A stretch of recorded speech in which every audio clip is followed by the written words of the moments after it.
"We're leaving, Mom. I've sold your estate." My daughter Lisa stood in my living room holding a stack of moving boxes, her voice carrying that tone people use when they think they're being helpful. The same tone I'd heard from university administrators who wanted to restructure my department for my own good. "The closing is next week. Derek says we need to move fast before the market changes." I looked at her standing there in the home where she'd grown up, where I'd spent 35 years grading papers at the kitchen table, where her father and I had fought our final battle before the divorce. Now she wanted me to pack it all up, because some realtor named Derek had convinced her it was time. But what she didn't know was that I'd been analyzing manipulation tactics long before she was born. Let me start 3 months earlier, when I was still Eleanor Mitchell, retired English professor, living quietly in the Victorian house that had been my sanctuary since Richard moved out. The morning light filtered through the tall windows of my study, casting familiar shadows across the built-in bookshelves that held 40 years of literary analysis. First editions of Victorian novels sat alongside academic journals and conference proceedings, where my name appeared in the contributor lists. The mahogany desk where I'd written my dissertation still bore the coffee rings from countless late nights, parsing the psychological manipulation techniques in Gothic literature. I was reviewing rental agreements for my 3 investment properties, red pen in hand, when something in the language made me pause. The new property management company had inserted a clause about emergency repairs that seemed unnecessarily broad. My stomach tightened with familiar recognition. This was the same vague language university administrators used when they wanted flexibility to override faculty decisions. 40 years of reading contracts had taught me that imprecise language always serves someone's interests, and it's rarely the person signing the document. I marked the problematic section and reached for my phone to call the property manager when it rang first. "Eleanor, we need to talk about Mom." Lisa's voice carried that strained quality it got when she was worried about something. The irony wasn't lost on me. I was sitting in my study, competently managing a small real estate portfolio, and my daughter was calling to discuss my welfare like I was some confused elderly woman who couldn't manage her own affairs. "What about your mother?" "I'm right here, and I was just reviewing some contracts that need attention." That's actually what I wanted to talk about. Dad called me yesterday. He's concerned about you living alone in that big house, managing all those rental properties by yourself. He thinks, well, we both think you might be taking on too much. The coffee mug in my hand suddenly felt too heavy. Richard calling Lisa about me meant he wanted something. In 23 years of marriage and 2 years of divorce proceedings, he'd never expressed concern about my well-being unless it served his agenda. The familiar tightness in my chest reminded me of those department meetings where colleagues would express concerns about my research methodology right before they tried to vote down my tenure application. The same false solicitude that preceded institutional betrayal. "Your father and I have been divorced for 2 years, Lisa. My living situation really isn't his concern anymore. And I've been managing contracts and negotiations since before you were born. I think I can handle 3 rental properties and a house I've lived in for decades." "I know, Mom, but be honest. Isn't it overwhelming sometimes? All that maintenance, dealing with tenants, keeping track of everything?" "You're 67. Maybe it's time to consider something smaller, more manageable." Manageable. Age-appropriate. Overwhelming. The same vocabulary they'd used during my forced early retirement discussions. I could practically hear Richard coaching her through these talking points. "Lisa, last month I successfully negotiated a rent increase with the Riverside property tenants and resolved a heating system dispute with the Oak Street renters. I review every lease renewal personally and caught an insurance coverage gap that could have cost me thousands." Does that sound like someone who's overwhelmed? But she was already moving to solutions. That's exactly what I mean. You shouldn't have to deal with all that stress. Derek Santos is an excellent realtor who specializes in helping people our age transition to more suitable arrangements. Dad found him, and he has such good reviews. Dad found him, of course. "What kind of reviews?" I asked. My academic instincts kicking in. From whom? What's his actual track record with estate sales in this market? Mom, you don't need to research everything to death. Sometimes you just have to trust people who want to help. The phrase hit me like ice water. Trust people who want to help was exactly what the university provost had said when he'd suggested I might want to consider my options regarding early retirement. Right before they restructured my department and eliminated my position. After Lisa hung up, I sat in my study surrounded by the evidence of a successful academic career and a carefully managed post-divorce financial life. The rental income from my 3 properties supplemented my pension perfectly. The house was paid off. My investment accounts were growing steadily. So why was my family suddenly concerned about my ability to manage my own affairs? I pulled out a yellow legal pad, the same kind I'd used for 35 years to deconstruct complex literary arguments, and wrote at the top, "Who benefits if I sell?" The question stared back at me with uncomfortable clarity. Richard had fought viciously for the house during our divorce proceedings. His lawyer had argued that I couldn't afford the maintenance on a professor's pension, that I'd be house poor without his income, that a woman my age had no business trying to manage investment properties. The judge hadn't been impressed, especially after my attorney demonstrated my financial competency and presented evidence of the rental income I'd been managing successfully for 15 years. But I remembered Richard's face when the judge awarded me the house and confirmed my right to the investment properties. It wasn't disappointment, it was calculation, like he was already planning his next move. Now, 2 years later, my own daughter was using almost identical arguments. Too much house, too much responsibility, too stressful for someone my age. The study felt smaller suddenly, the late afternoon light casting longer shadows across my bookshelves. I walked to the window that overlooked the garden Richard had never helped maintain, looking out at the property he'd always claimed was too much work for one person. The irony was bitter. I'd spent my entire career teaching students to recognize when characters in literature were being manipulated, when their own family members were working against their interests, when supposedly helpful guidance was actually systematic undermining. And now I was living in one of those stories. My phone buzzed with a text from Lisa. "Derek can come by Thursday for an informal assessment. No pressure, just to give you an idea of current market value. Dad says the market is really hot right now." No pressure. Just like there had been no pressure when the provost suggested I might enjoy the freedom of early retirement. Just like there had been no pressure when Richard's lawyer recommended I accept a smaller settlement to avoid a lengthy court battle. I stared at that text message, and something cold and sharp settled in my stomach. Not fear. I'd faced down tenure committees, department politics, and Richard's attempts to gaslight me during our marriage.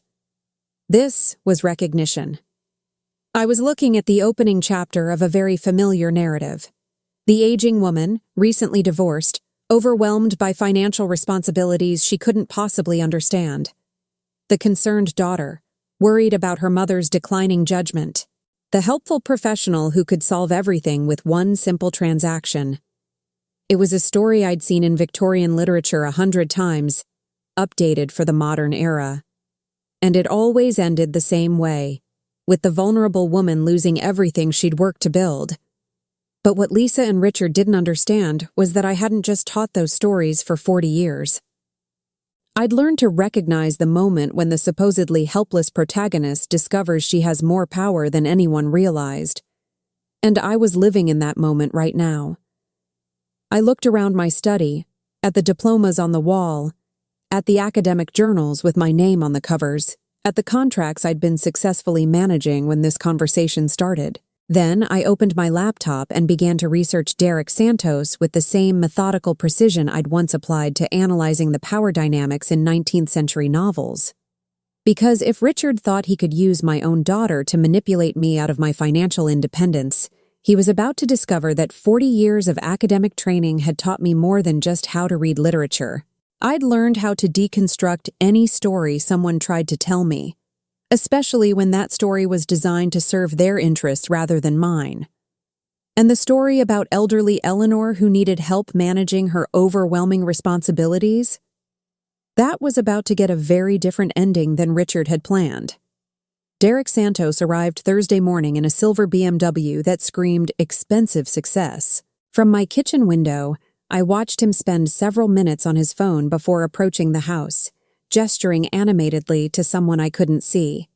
His movements had the practiced confidence of someone who'd done this routine many times before. Lisa arrived 10 minutes later, slightly out of breath and apologetic.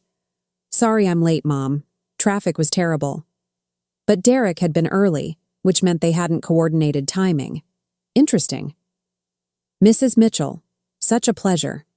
Derek's handshake was firm, professional, accompanied by the kind of smile that probably worked well on people who hadn't spent decades evaluating student sincerity. "Lisa's told me so much about you. What a beautiful home."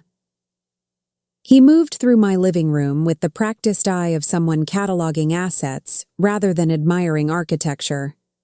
His questions came quickly, efficiently. Square footage, lot size, recent renovations, neighborhood comparables.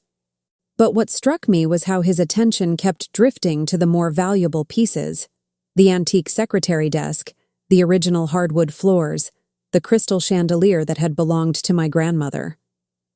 "The Victorian details are exceptional," he said, running his finger along the original crown molding.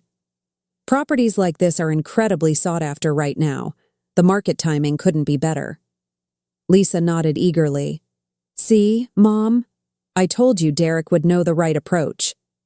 "What kind of timeline are we looking at?" I asked, settling into the armchair where I'd graded thousands of papers over the years.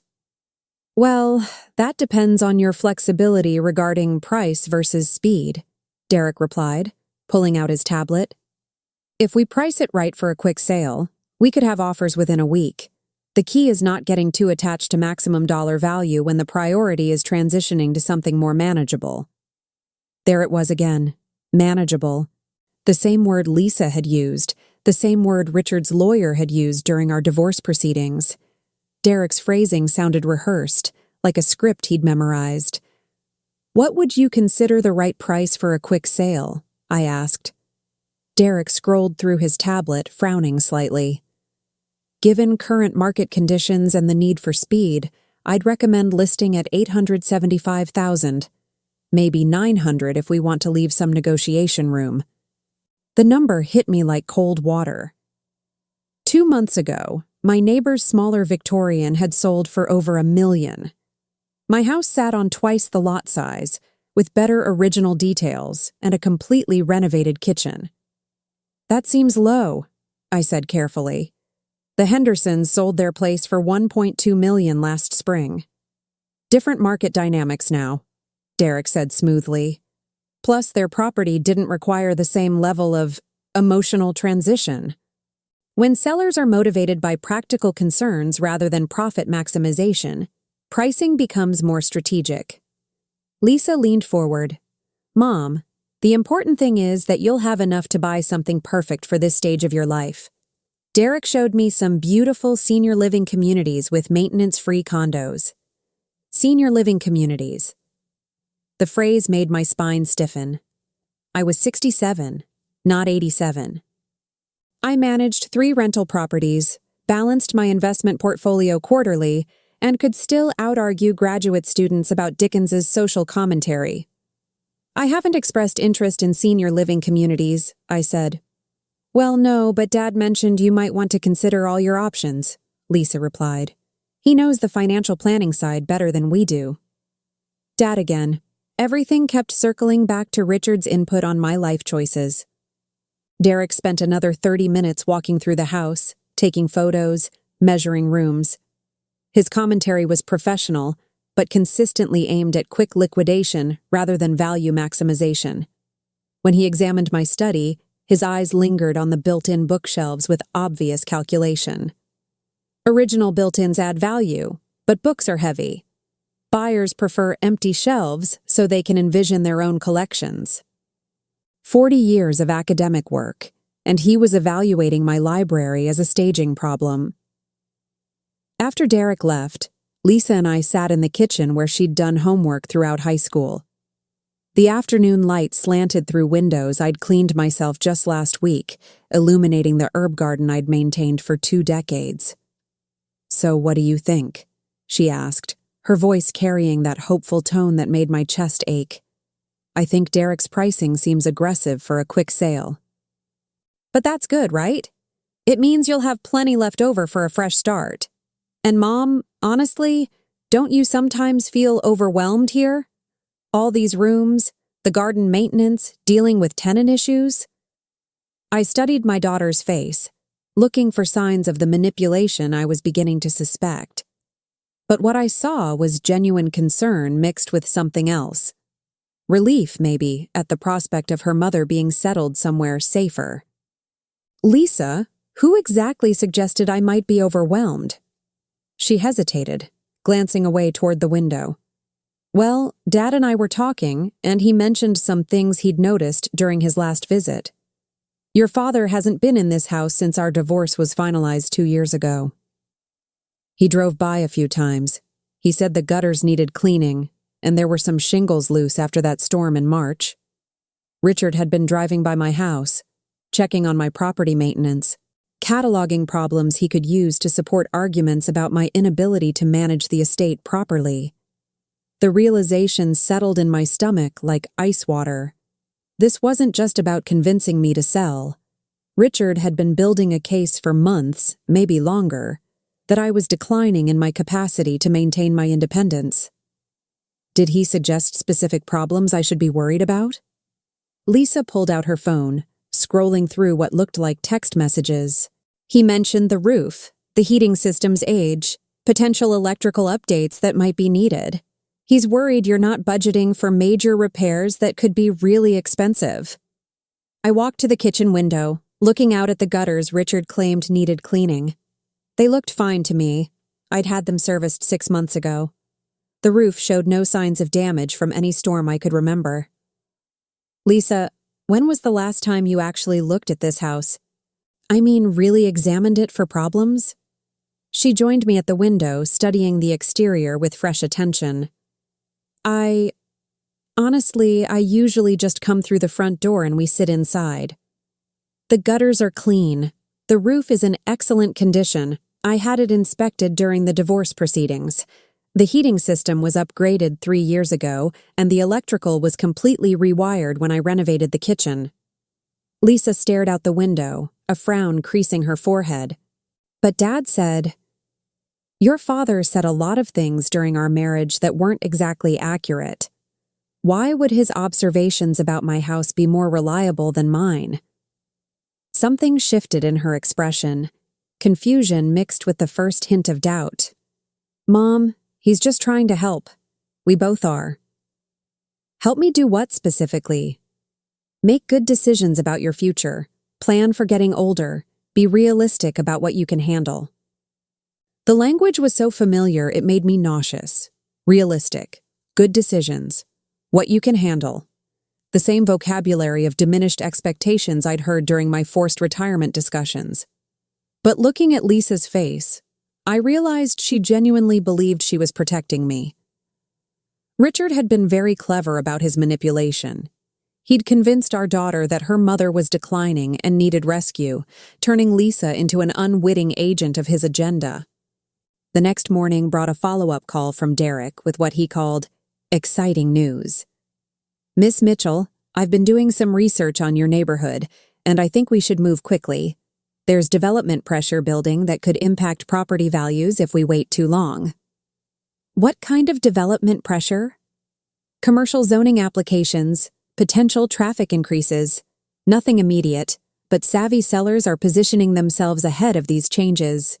I'd lived in this neighborhood for 25 years. There had been no zoning meetings, no development notices, no traffic studies.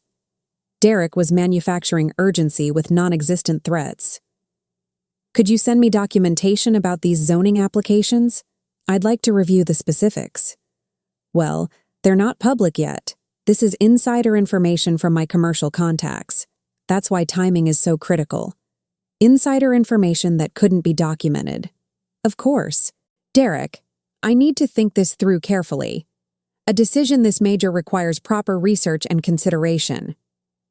I understand completely, but Miss Mitchell, in my experience, analysis paralysis can cost sellers thousands. The market rewards decisive action. Analysis paralysis, another dismissive phrase designed to discourage careful thought. After I hung up, I sat in my study surrounded by evidence of 4 decades of successful analysis. 40 years of teaching critical thinking, of helping students learn to evaluate arguments, to identify faulty logic and manipulative rhetoric. Everything Derek and Richard were saying followed the same pattern. Artificial urgency, dismissal of careful consideration, pressure toward quick decisions that served their interests more than mine. But what troubled me most wasn't their manipulation tactics. It was realizing how effectively they'd recruited Lisa to deliver their message. My own daughter had become the primary weapon in Richard's campaign to separate me from my financial independence. The solution came to me Friday morning while I was reviewing quarterly statements for my rental properties. All 3 properties were performing well. The Oak Street duplex had a waiting list of potential tenants. The Riverside cottage had appreciated 12% in the past year, and the downtown commercial space was generating steady income from a small law firm that had just renewed their lease. I was financially stable, competent, and successful. The problem wasn't my capacity to manage my affairs, it was other people's perception of my capacity. So I decided to give them what they expected to see. When Lisa called that afternoon, I was ready with my performance. "Sweetheart, I've been thinking about everything you and Derek discussed yesterday. You're probably right that this house is becoming too much for me." The relief in her voice was immediate. "Oh, Mom, I'm so glad you're being open to this. I know it's hard, but it's really the smart thing to do. I'd like Derek to prepare a comprehensive market analysis, and I want to understand all my options for what comes next. Maybe you could help me look at some of those communities you mentioned?" "Of course. I already printed out information on several places that might be perfect for you. There's one called Willowbrook that has beautiful condos with maintenance-free living and social activities." Social activities. Like I was a child who needed organized entertainment. But I maintained my cooperative tone. "That sounds lovely. Why don't you set up some visits for next week?" Over the weekend, Lisa threw herself into estate sale planning with the enthusiasm of someone who believed she was solving her mother's problems. She researched moving companies, investigated storage options for items that wouldn't fit in a smaller space, and created spreadsheets of tasks that needed completion. Derek called twice with updates on market developments and increasing urgency about listing soon. Each conversation included new reasons why waiting would cost me money. Interest rate speculation, seasonal market patterns, competing properties that might steal buyers. But while Lisa and Derek were planning my transition to managed living, I was conducting my own research. Derek Santos had 19 reviews online, 17 5-star ratings posted within a 6-month period, all with similar language about helping seniors make smart transitions. The 2 negative reviews described high-pressure tactics and below-market pricing for quick sales. His real estate license showed 2 disciplinary actions for failure to represent client interests and inadequate property valuation procedures. Both cases involved elderly clients who felt pressured into sales they later regretted. More interesting was Derek's business partnership with Sunset Transitions, a company that specialized in senior relocation services. Sunset Transitions received referral fees for clients who moved to specific senior living communities that charged substantial entrance fees. The business model was elegant in its exploitation: pressure elderly homeowners into quick sales at below-market prices, collect real estate commissions, earn referral fees from senior housing facilities, and repeat the process with vulnerable clients who trusted their professional recommendations. Richard had found Derek through this network, which meant Richard likely received some form of compensation for successful referrals. My ex-husband wasn't just trying to see me diminished. He was profiting from my exploitation. But the most disturbing discovery came when I researched the senior living communities Lisa was encouraging me to visit. Willowbrook required a $200,000 entrance fee, plus monthly charges of $4,000 for basic services. The financial model would consume my liquid assets within 5 years, leaving me dependent on family assistance for any needs beyond basic housing and meals. It was systematic impoverishment disguised as lifestyle enhancement. Tuesday morning, I called Derek to schedule the comprehensive market analysis. "Wonderful news, Miss Mitchell. I'll have everything prepared by Thursday. And I took the liberty of scheduling some photography for Friday. We want to get this on the market as soon as possible." "That seems fast. Shouldn't I see the analysis before we proceed to marketing?" "The analysis will confirm what we already know. Your property is perfectly positioned for immediate sale. Getting photos done early just keeps us ahead of the timeline." Photography before I'd agreed to sell. Derek was manufacturing momentum to prevent me from changing my mind. "Derek, I want to be clear about something. I haven't committed to selling yet. I'm gathering information to make an informed decision." Of course. But Miss Mitchell, in my experience, clients who overthink these transitions often miss optimal timing. Sometimes trust in professional guidance leads to better outcomes than excessive deliberation. Excessive deliberation. The same phrase university administrators used when they wanted faculty to accept policy changes without thorough review. Thursday's market analysis meeting included Lisa, Derek, and a folder full of carefully selected data, designed to support predetermined conclusions.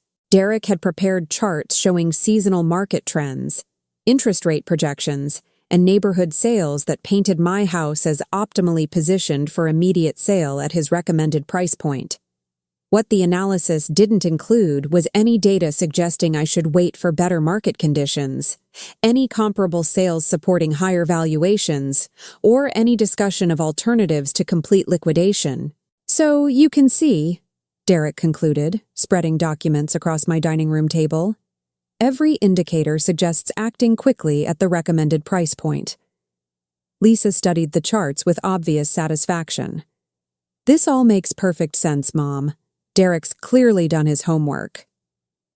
I reviewed Derek's materials with the same attention I'd once applied to student thesis defenses, looking for gaps in reasoning, unsupported conclusions, and biased data selection. The analysis was professionally presented but intellectually dishonest. It included only information that supported the predetermined recommendation while ignoring contradictory evidence. "This is very thorough," I said. "I'd like a few days to review everything carefully and discuss it with my financial advisor." Derek's smile tightened slightly. "Of course. Though I should mention that I have another client interested in this neighborhood who might move quickly if they find suitable property. The window for optimal positioning might be narrower than we'd prefer." Another client. More artificial urgency designed to prevent careful consideration. "I understand. I'll have an answer for you by Monday." After Derek left, Lisa stayed to help me process everything. We sat in the living room where she'd learned to read, where I'd helped her with college application essays, where we'd planned her wedding 5 years earlier. "So, what do you really think?" she asked. "I think Derek's very confident about his recommendations." "Mom, I know this is hard, but honestly, don't you feel relieved that there's a clear path forward? No more worrying about maintenance issues, no more tenant problems, no more feeling overwhelmed by everything you have to manage." I studied my daughter's face, seeing genuine love mixed with what I now recognized as coached concern. Richard had convinced her that I was struggling, that I needed rescue, that selling the house was protective rather than exploitative. "Lisa, I want you to know how much I appreciate you caring about my welfare. That means everything to me." She smiled with the satisfaction of someone who believed she'd successfully helped her mother make a difficult but necessary decision. But what Lisa didn't know was that while she and Derek were congratulating themselves on closing the deal, I'd spent the past week documenting their entire manipulation campaign with the same methodical precision I'd once applied to analyzing literary fraud. And on Monday, instead of calling Derek with my acceptance, I was going to make a very different phone call. One that would turn their perfect plan into the biggest mistake they'd ever made. Monday morning arrived with the kind of clarity that comes after a sleepless night of connecting dots you'd rather not see.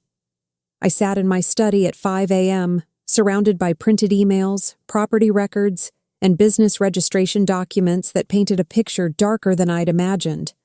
The call I was about to make wouldn't be to Derek Santos. "Margaret, it's Eleanor. I know it's early, but I need your legal expertise on something that can't wait." Margaret Chen had been my closest colleague in the university's business law department before her retirement. More importantly, she specialized in elder law and financial exploitation cases. "Eleanor, you sound worried. What's going on?" "I think my ex-husband is running a systematic scheme to steal my estate, and he's using our daughter as the primary weapon." The silence on the other end lasted long enough for me to wonder if the call had dropped. Then Margaret's voice returned, sharp and professional. "Tell me everything.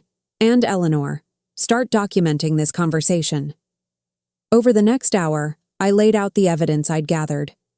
Derek's disciplinary history, the Sunset Transitions connection, Richard's driving by my house to catalog maintenance problems, the coached language Lisa had been using, the below-market pricing strategy, and the senior housing referral scheme. "Eleanor, this isn't just garden-variety manipulation.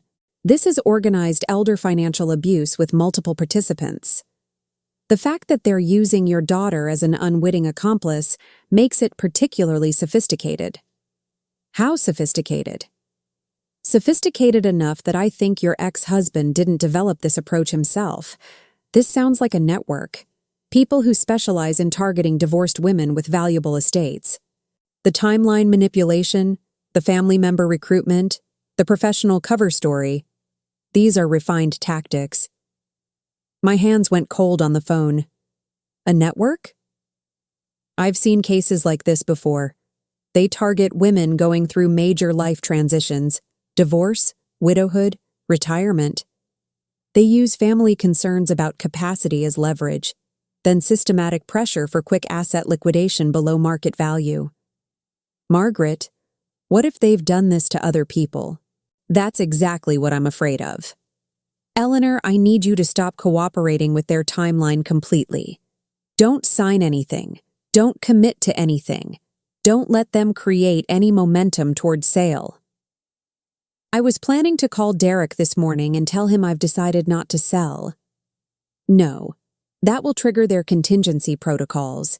If this is what I think it is, they'll escalate pressure dramatically once they realize you're not cooperating voluntarily. The ice in my chest spread to my stomach. What kind of escalation? Competency challenges, medical evaluations, guardianship petitions. If they've invested this much time in targeting your estate, they won't simply accept no for an answer. I stared out my study window at the garden Richard claimed I couldn't maintain, thinking about Lisa's increasing urgency about my declining capacity to manage my affairs. "Margaret, they've already been building a competency case, haven't they? Richard's been cataloging problems with my property maintenance, convincing Lisa I'm overwhelmed by financial management." That's exactly the foundation they'd need for a guardianship petition. "Eleanor, how much does Lisa know about your actual financial situation?" "Very little.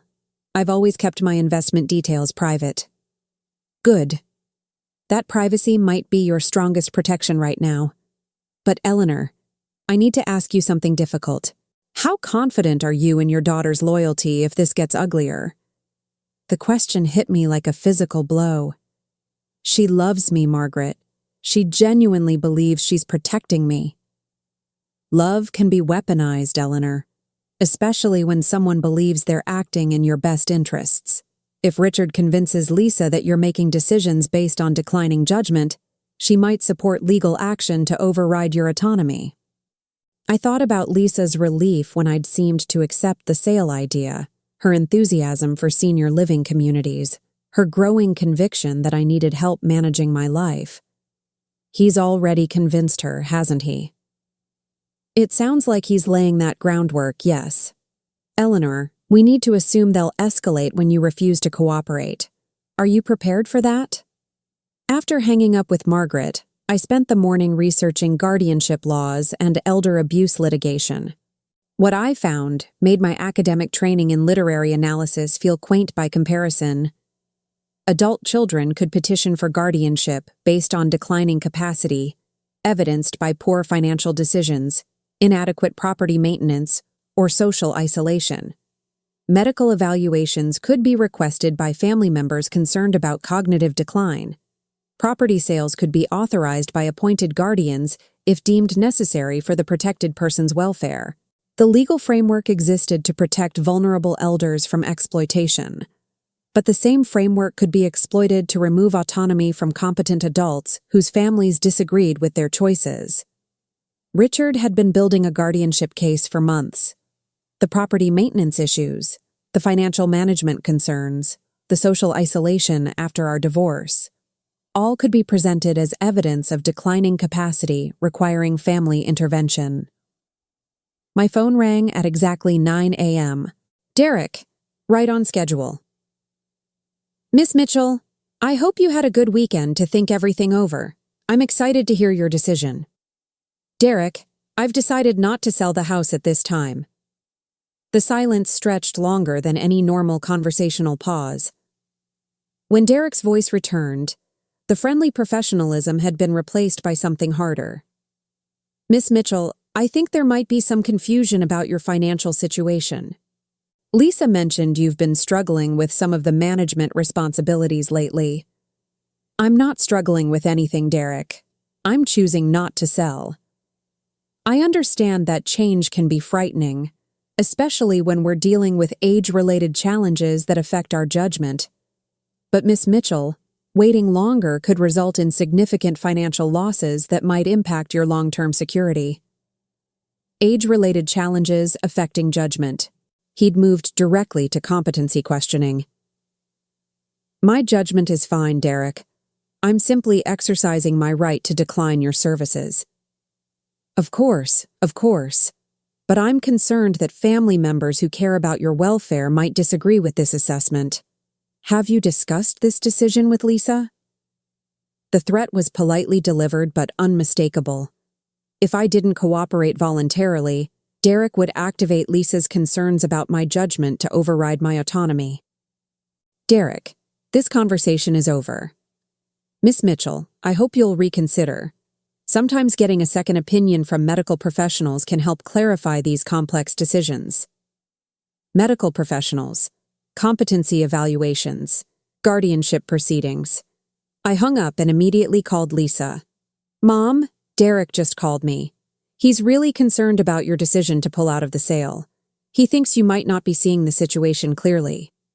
Lisa, I'm seeing the situation perfectly clearly. Derek's pricing was too low, his timeline was too aggressive, and I've decided I don't want to sell right now. But Mom, we went through all the analysis together. You seem to understand that this was the right choice. I understood Derek's analysis. That doesn't mean I agreed with his conclusions. Lisa's voice took on that strained quality I'd heard more frequently lately. Mom, I'm worried about you. You seem to be making decisions based on emotions rather than facts. Decisions based on emotions rather than facts. The same language Derek had just used. Lisa, who suggested that I might be making emotional decisions? Well, Derek mentioned it, but Mom, I've been noticing it too. You've been more resistant to helpful input lately. Resistant to helpful input, more coached language. What kind of input have I been resistant to? Financial planning suggestions, property maintenance recommendations, practical advice about managing your responsibilities. Every phrase sounded like it came from a script Richard had provided. Lisa, I want you to think carefully about something. When did you first become concerned about my capacity to manage my own affairs? Dad mentioned some things he'd noticed, and then Derek confirmed that these concerns were common for people our age. People our age. Lisa was 42. Lisa, I need to ask you a direct question, and I need an honest answer. Do you believe I'm experiencing cognitive decline? The pause was too long and too telling. "Mom, I think you're having trouble accepting that some things are getting harder as you get older. That's normal, but it means you need more support making major decisions." Support making decisions. The language of diminished autonomy. "Lisa, what if I told you that Derek Santos has a history of pressuring elderly clients into below-market sales, and that he receives referral fees from the senior living communities he recommends?" "Mom, that sounds like conspiracy thinking. Derek's a licensed professional with excellent references." Conspiracy thinking, another dismissive phrase designed to discourage investigation. That afternoon, Lisa arrived unannounced with someone I didn't recognize. A woman in her 50s wearing a professional suit and carrying a briefcase. "Mom, this is Dr. Patricia Wells. She specializes in geriatric psychology, and she's offered to do a consultation to help us understand the best way to support you through this transition." Dr. Wells smiled with practiced warmth. "Miss Mitchell, your daughter is concerned about some recent changes in your decision-making patterns. I'd like to conduct an informal assessment to help address any underlying issues that might be affecting your judgment." An informal assessment, a competency evaluation disguised as helpful consultation. "I didn't request any assessment, Dr. Wells." "Of course not. Many people experiencing cognitive changes aren't aware of the extent of those changes. That's why family input becomes so valuable." "What cognitive changes has my family reported?" Dr. Wells consulted her notes. "Difficulty making rational financial decisions, resistance to practical advice, social withdrawal, inadequate attention to property maintenance, and increasing reliance on suspicious interpretations of other people's motivations." Every item on her list could be reframed as evidence of competent independence. Rational financial decisions that differed from family preferences, critical evaluation of advice, privacy preferences, successful property management, and healthy skepticism of manipulation. But in Dr. Wells's framework, my autonomy became pathology. "Dr. Wells, what's your relationship with Derek Santos and Sunset Transitions?" Her professional smile faltered slightly. "I'm not familiar with those names. I'm here solely because your daughter requested a consultation." But she'd answered too quickly, and her denial sounded rehearsed. "Lisa, I need you to leave now, and I need Dr. Wells to leave with you." "Mom, please, we're just trying to help." "No, Lisa, you're trying to take control of my life based on someone else's agenda, and I won't cooperate with that." After they left, I stood in my study surrounded by 40 years of academic achievement, looking at diplomas and publications that testified to my intellectual capacity. But I realized that none of that mattered if my own daughter could be convinced I was declining. Richard's plan was more sophisticated than I'd imagined. He wasn't just trying to steal my estate. He was systematically destroying my credibility and autonomy to make the theft legally permissible. But what Richard didn't know was that 40 years of analyzing power structures and manipulation tactics had prepared me for exactly this kind of systematic attack. And tomorrow, I was going to start fighting back. Tuesday morning, I did something I hadn't done in 15 years. I drove to the university campus where I'd spent my career, parked in the faculty lot, and walked into the office of someone who could help me wage war against Richard's conspiracy. Professor James Harrison taught contract law and had served on the university's Legal Affairs Committee during several high-profile disputes. More importantly, he specialized in elder law and had consulted on guardianship cases involving systematic family manipulation. "Eleanor, you look like someone who's ready to fight," he said, gesturing to the chair across from his desk. "I am. But I need to understand exactly what I'm fighting and how to win. Margaret Chen briefed me on your situation yesterday. Eleanor, this is sophisticated elder abuse, and it's escalating toward legal action designed to override your autonomy. But you have advantages they don't expect. Such as 40 years of academic training in critical analysis, a documented history of intellectual competence, financial records showing successful independent management, and most importantly, the fact that you recognized their manipulation before they completed their plan. James opened a thick folder filled with case studies and legal precedents. Eleanor, I've been researching similar schemes, and there's a pattern. They target educated, financially secure women during vulnerable transitions. They use family relationships to create emotional pressure while building legal justification for competency challenges. How often do they succeed? Too often. But Eleanor, most victims don't have your analytical background or professional network. Most don't recognize the systematic nature of the exploitation until it's too late to mount effective resistance. What kind of resistance? Documentation, evidence, counter-narrative. And Eleanor, this is where your academic training becomes a weapon. James spread documents across his desk showing successful elder abuse defenses.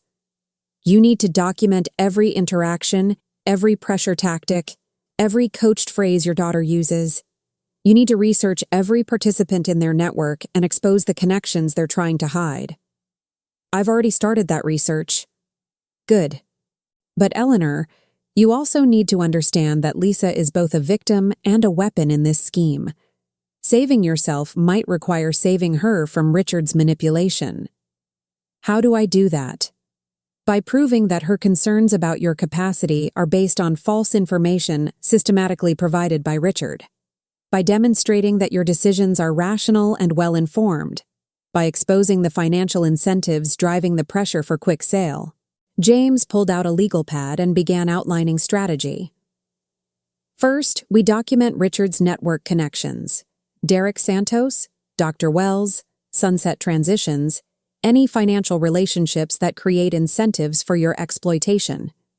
Second, we establish your competency through independent psychological evaluation and financial analysis.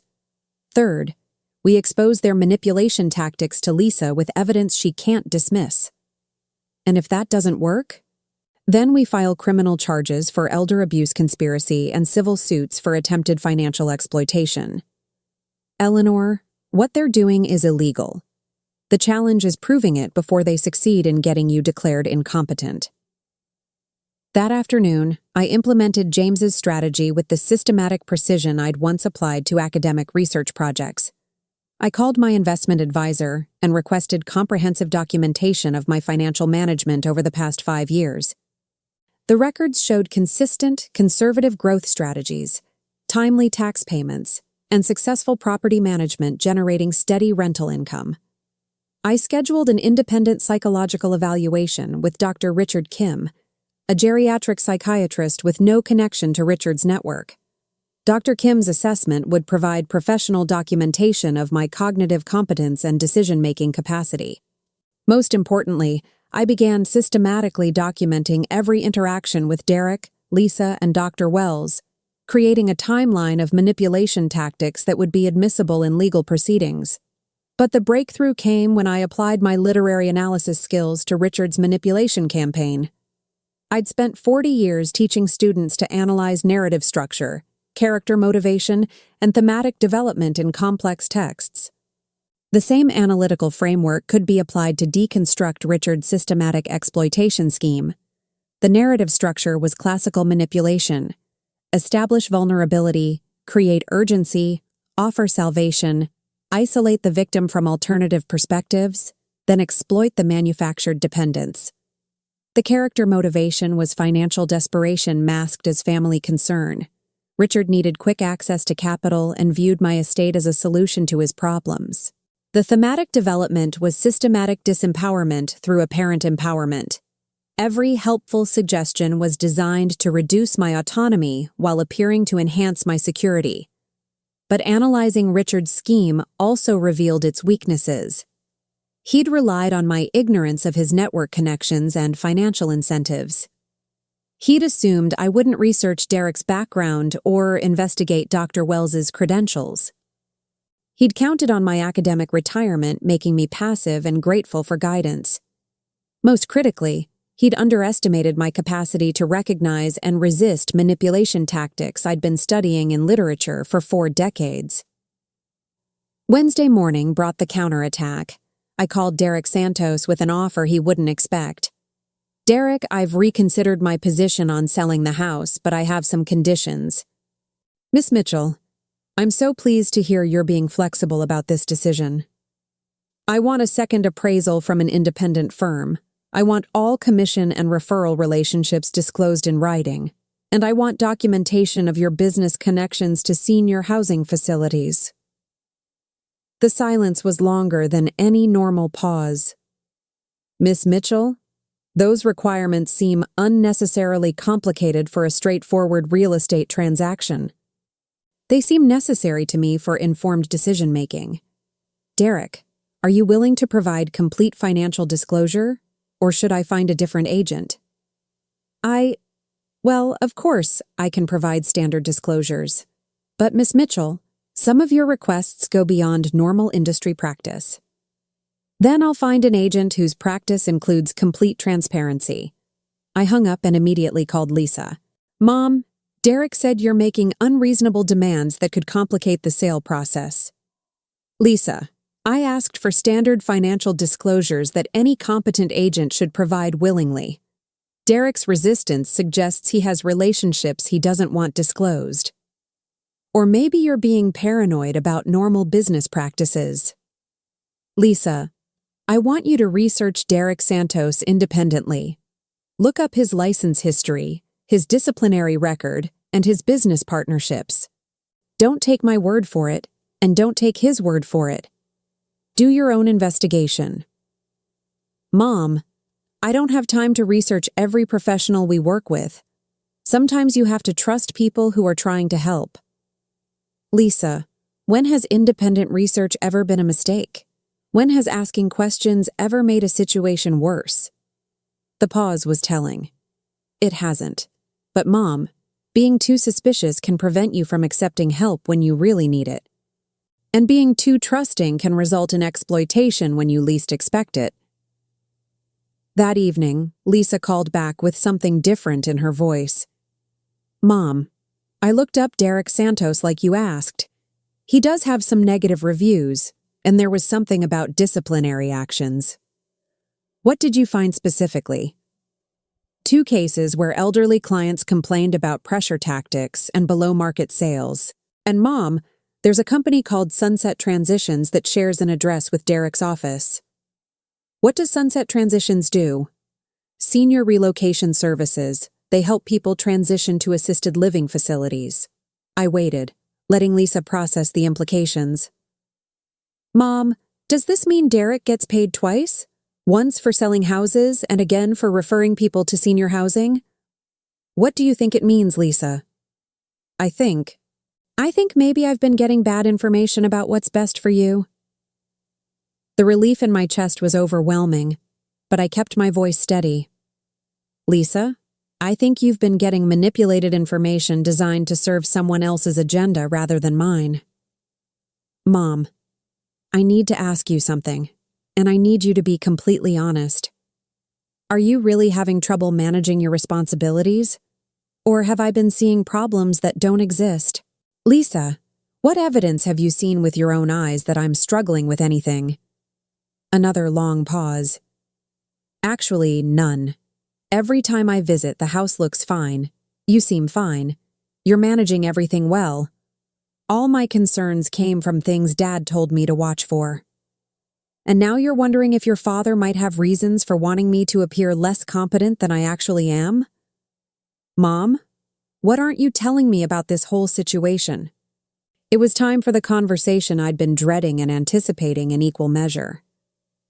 Lisa, I think your father is running a systematic scheme to steal my estate, and he's been using your love for me as the primary weapon to make it succeed.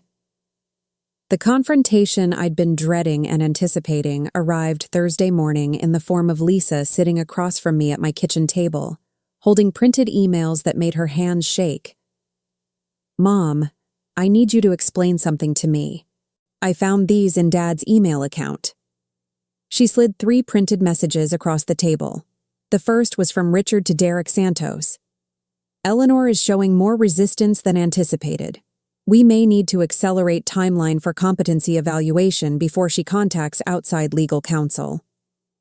The second was from Derek to someone at Sunset Transitions. Mitchell Properties should net substantial commission plus housing placement fee. Client daughter fully cooperative with transition narrative. The third was from Richard to Dr. Patricia Wells. Eleanor Mitchell assessment needs to support family concerns about declining judgment. Daughter will testify to erratic decision-making patterns if necessary. I read each email twice, watching Lisa's face as the full scope of her father's manipulation became undeniable. "Lisa, how did you get access to your father's email?" "He asked me to print something from his account yesterday, and these were in his sent folder." Her voice was barely a whisper. "Mom, he's been planning this for months, and he's been using me to do it." The pain in her eyes was devastating, but it was also the breakthrough I'd needed. "Lisa, your father convinced you that I was declining because he needed your genuine concern to make his scheme credible. You weren't complicit, you were manipulated. But I almost helped him steal your house. I almost helped him put you in some facility where you'd lose everything you've worked for.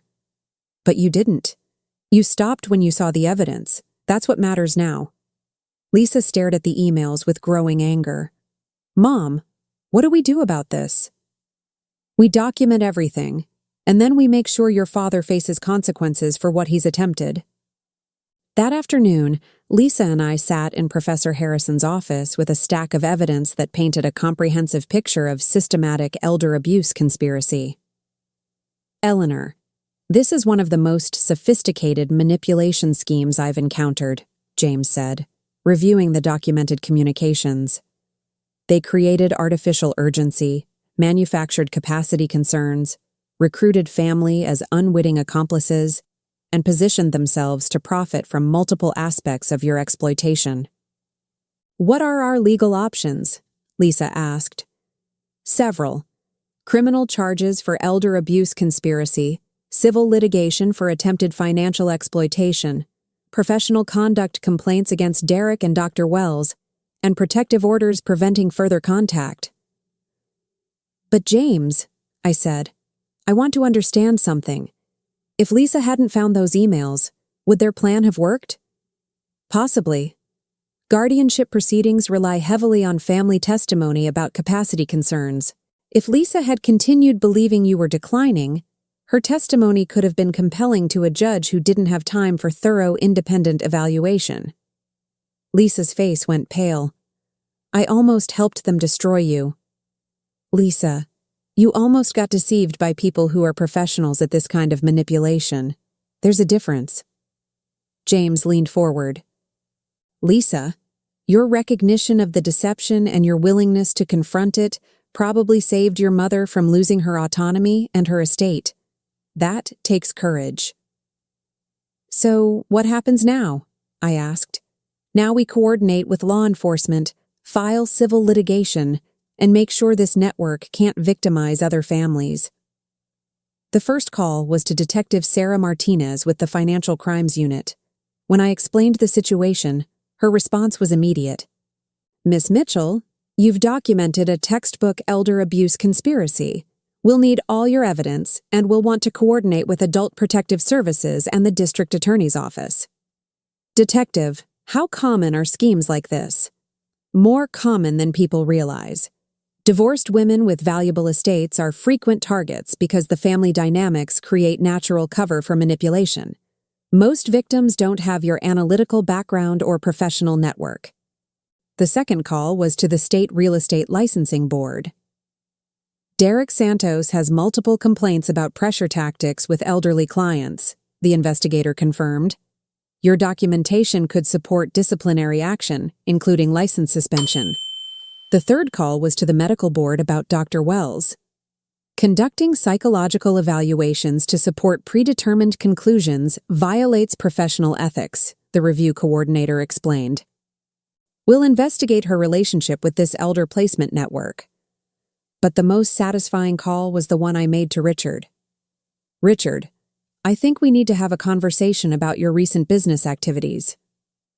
"Eleanor, I hope you're calling to discuss Lisa's concerns about your living situation.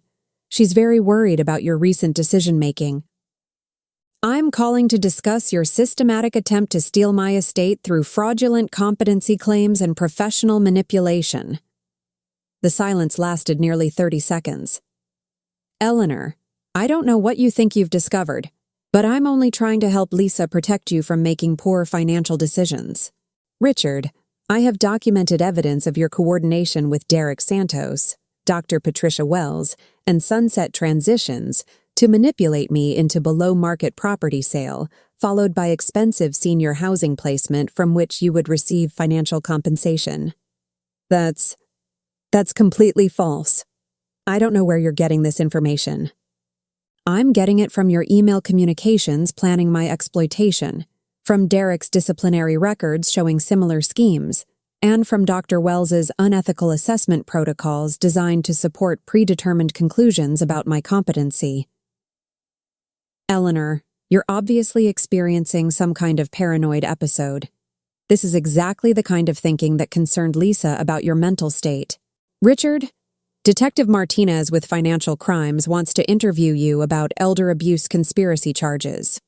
Your lawyer might want to advise you about the difference between family concern and criminal exploitation. I hung up before he could respond. Friday morning brought a series of consequences that unfolded with systematic precision. Derek Santos received notice that his real estate license was under investigation for elder exploitation practices. His business partnership with Sunset Transitions was being reviewed for undisclosed conflict of interest violations.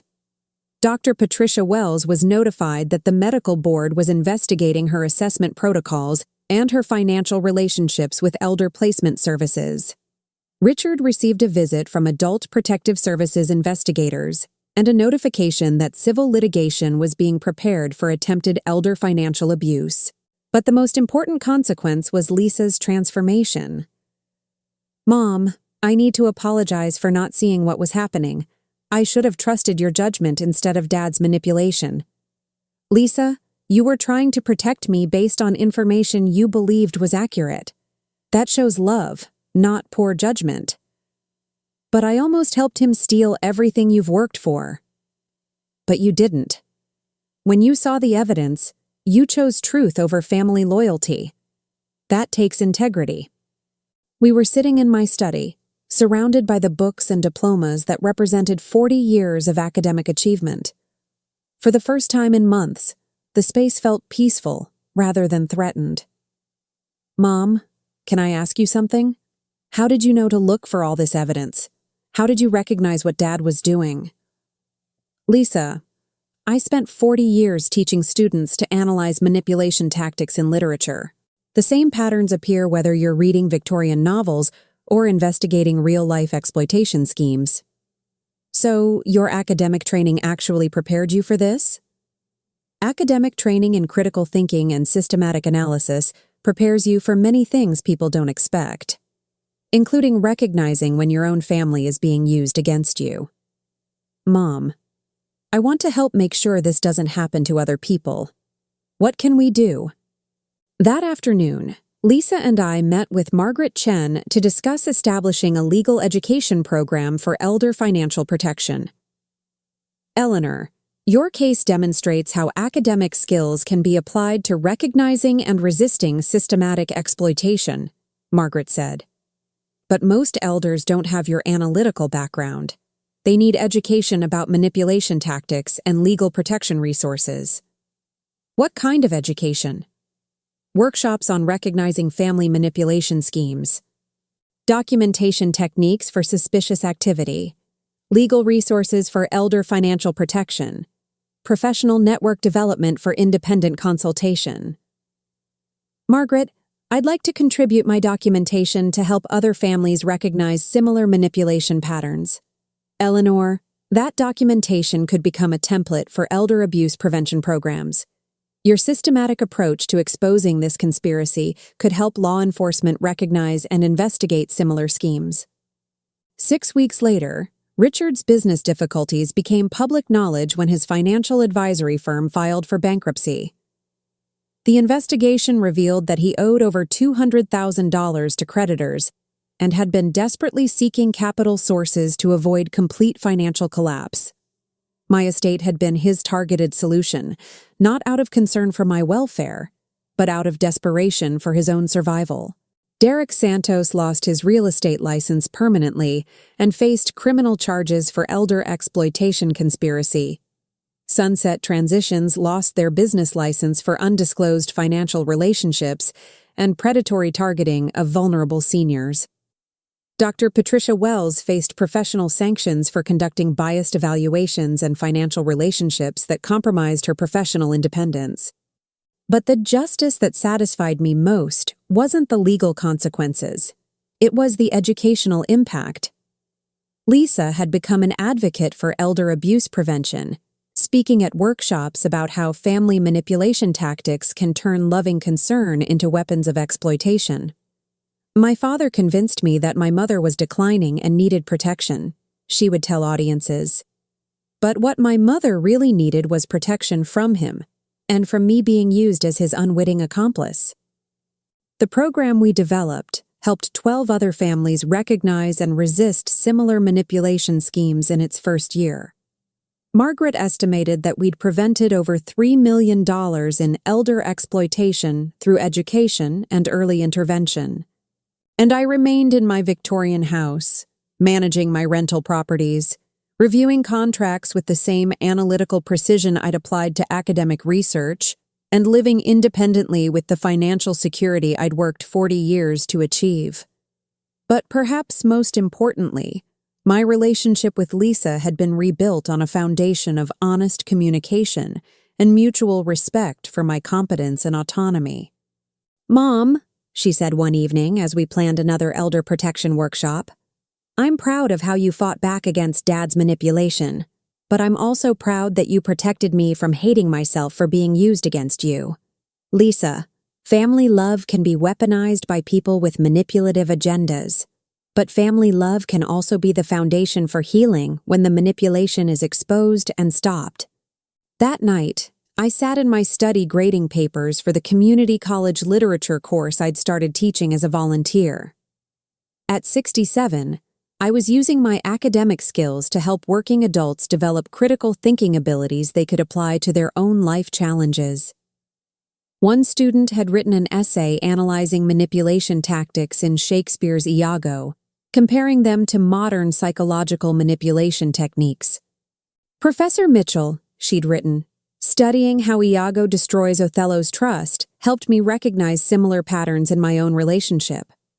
Literature analysis isn't just about books, it's about understanding how people try to control each other in real life." I smiled, remembering how 40 years of teaching critical analysis had enabled me to deconstruct Richard's systematic exploitation scheme and protect both my autonomy and my relationship with Lisa. The hardest lesson you learn about people is that those closest to you can be turned into weapons against you, not because they don't love you, but because their love makes them vulnerable to manipulation by people who don't share their good intentions. But you also learn that critical thinking, systematic analysis, and professional networks can protect you from even sophisticated manipulation schemes. And that family relationships can be rebuilt when truth replaces manipulation as the foundation for communication. Your inner wisdom and life experience matter more than manipulative people want you to believe. Trust your analytical instincts, document suspicious pressure campaigns, and never let anyone convince you that independence equals incapacity. 3 months after Richard's bankruptcy became public, I stood in the university's continuing education classroom, facing 25 adults ranging from their 40s to their 80s, all united by a common concern: how to protect themselves and their families from financial manipulation. Who can tell me the difference between genuine concern and manipulative control? I asked, the same way I'd once opened discussions about character motivation in Victorian novels. An older gentleman raised his hand. "Genuine concern respects your right to make informed decisions. Manipulative control pressures you to make quick decisions that serve someone else's interests." "Exactly. And how do you tell which one you're experiencing?" A woman in her 50s spoke up. "Ask yourself who benefits from the urgency. If someone's pushing you to decide quickly without giving you time to research or consult other people, That's usually manipulation. These workshops had become the unexpected legacy of my confrontation with Richard's exploitation scheme. What had started as my personal crisis had evolved into systematic education that was protecting families across our community. Today we're going to analyze actual manipulation campaigns, I said, pulling out sanitized documentation from my own case. I want you to see how sophisticated these schemes can be, and how academic critical thinking skills can be applied to real-world protection. The documentation told the story without names. The divorced woman targeted during a vulnerable transition, the ex-spouse desperate for quick capital, the professional enablers who created legitimate cover for systematic exploitation, and the adult child unknowingly recruited as the primary weapon against her own mother. Notice the timeline, I said, pointing to the progression chart we'd developed. Month 1, artificial concerns about property maintenance. Month 2, introduction of helpful professionals. Month 3, pressure for quick financial decisions. Month 4, competency questioning when cooperation decreased. Professor Mitchell, asked Sarah, a recent divorcee in her 60s, how did you recognize this was happening to you? 40 years of teaching literature analysis trained me to recognize narrative patterns and character motivations. When I applied the same analytical framework to my personal situation, I could see that the story people were telling about my declining capacity didn't match the evidence of my actual competence. After class, Lisa joined me to help pack up materials. Our relationship had been transformed by the crisis.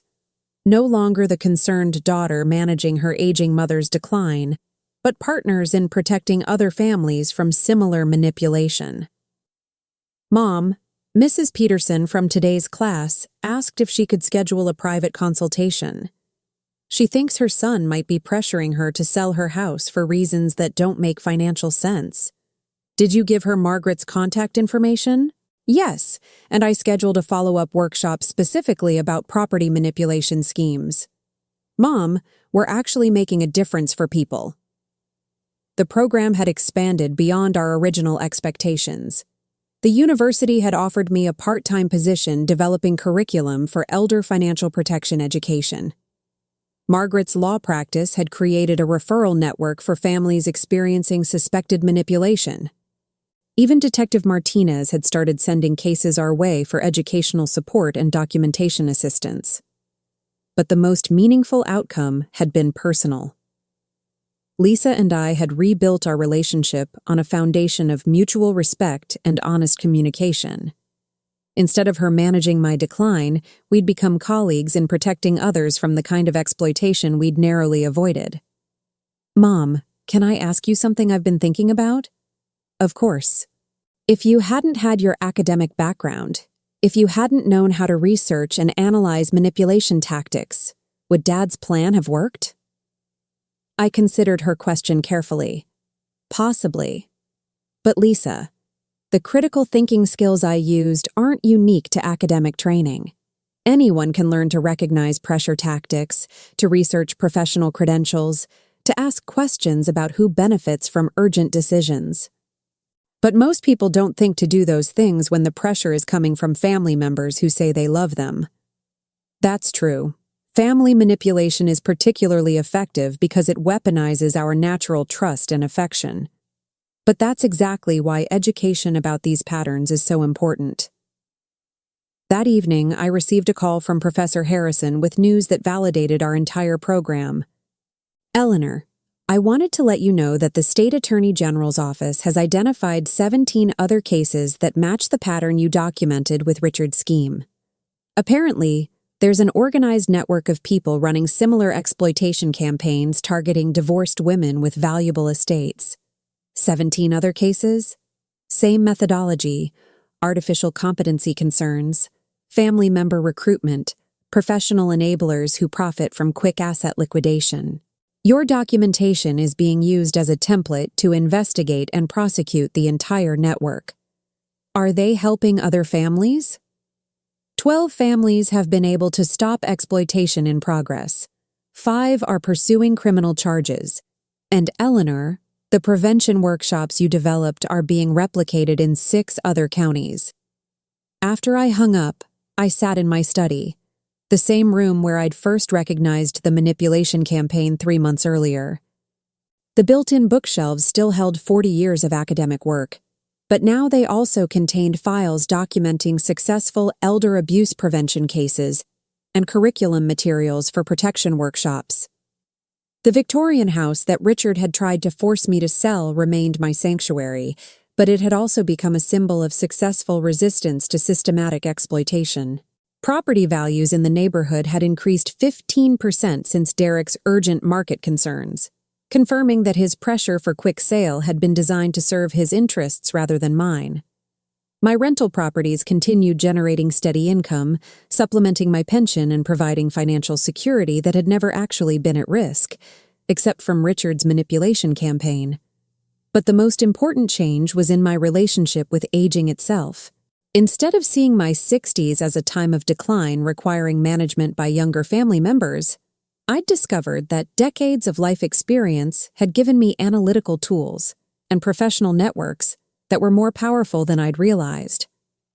The literature analysis skills that had seemed purely academic had proved invaluable for real-world protection. The professional relationships I'd built over 40 years had provided exactly the legal and psychological expertise I'd needed to resist systematic exploitation. Most importantly, I'd learned that vulnerability and competence weren't opposites. Being targeted for manipulation didn't mean I was actually vulnerable, and recognizing the targeting actually demonstrated competence. My phone rang with a call from a woman named Janet, whose daughter had attended our workshop. "Professor Mitchell, my daughter thinks I might be experiencing something similar to what happened to you. My ex-husband has been suggesting I need help managing my finances, and he's introduced me to a financial advisor who wants me to liquidate my investment portfolio." "Janet, tell me about the timeline and the pressure tactics you're experiencing." As she described artificial urgency, dismissed concerns, and coached family language, I recognized the same systematic pattern that had nearly cost me my independence and financial security. "Janet, the first thing you need to do is slow down any decision timeline and research the financial advisor independently. Don't let anyone convince you that careful consideration is a sign of declining judgment." "But my daughter is worried that I'm becoming too suspicious and paranoid." "Janet, healthy skepticism and careful analysis aren't paranoia. They're protection. And the people who benefit from your quick decisions are exactly the ones who will try to discourage your careful investigation." After that call, I realized that my experience with Richard's manipulation had become more than personal crisis resolution. It had become a systematic approach to protecting others from similar exploitation. The academic career I'd thought was ending when I retired had actually prepared me for the most important work of my life, teaching people to recognize and resist the manipulation tactics that target them during their most vulnerable moments. But perhaps the most profound realization was about family relationships themselves. Richard had tried to weaponize my love for Lisa against my own interests, turning my most important relationship into a tool for my exploitation. But when Lisa recognized the manipulation and chose truth over family loyalty, our relationship had become stronger than it had ever been. "Mom," Lisa had said recently, "I used to think I needed to protect you from making poor decisions as you got older. Now I realize you need me to protect you from people who want to convince both of us that you're declining when you're actually still perfectly competent."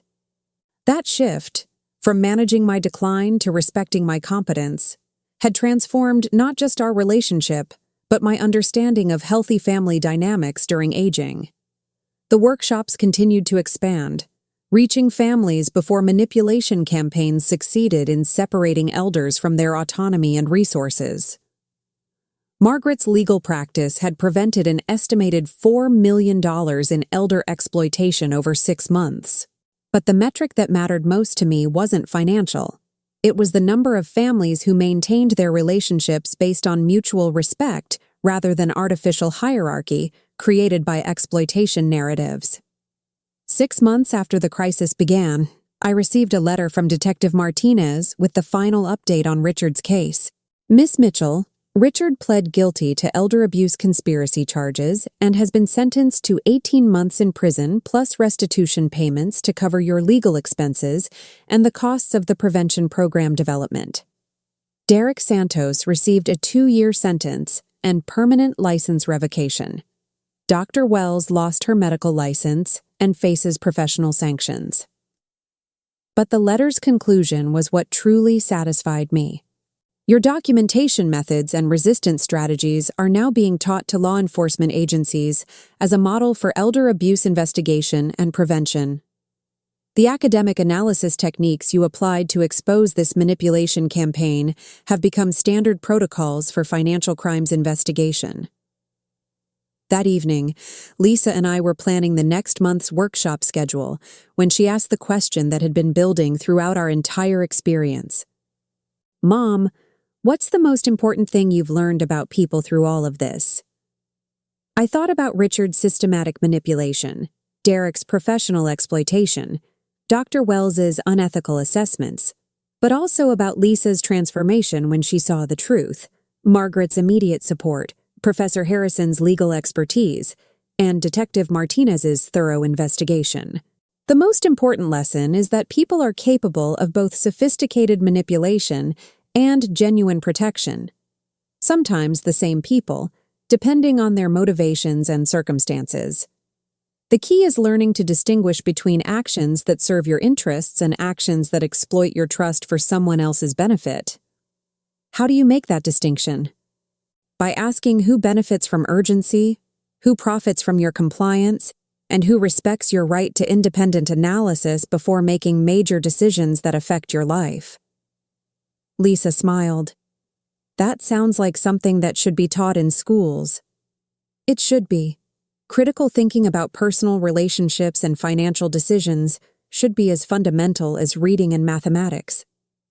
As we finished planning workshops that would reach another 50 families over the coming months, I reflected on how my academic career had unexpectedly prepared me for the most important battle of my life.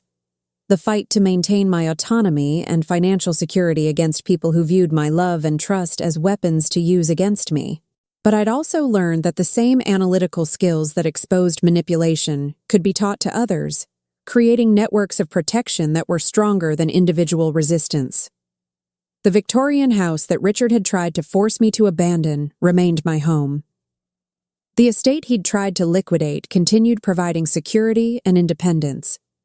The family relationship he'd tried to exploit had been rebuilt on honest communication and mutual respect, and the academic expertise he'd dismissed as irrelevant to real-world decisions had proved to be the most practical skill I possessed, the ability to analyze complex narratives, recognize character motivations, and distinguish between truth and manipulation in even the most emotionally charged situations. Your inner wisdom and life experience are your most valuable assets. Trust your analytical instincts, research anyone who pressures you for quick financial decisions, and never let family loyalty be weaponized against your own interests. The people who genuinely care about your welfare will respect your right to make informed decisions. The people who pressure you to trust them without verification are the ones you need to investigate most carefully. And remember, recognizing manipulation isn't paranoia, it's protection. Critical thinking isn't declining judgment, it's your most powerful defense against people who profit from your vulnerability.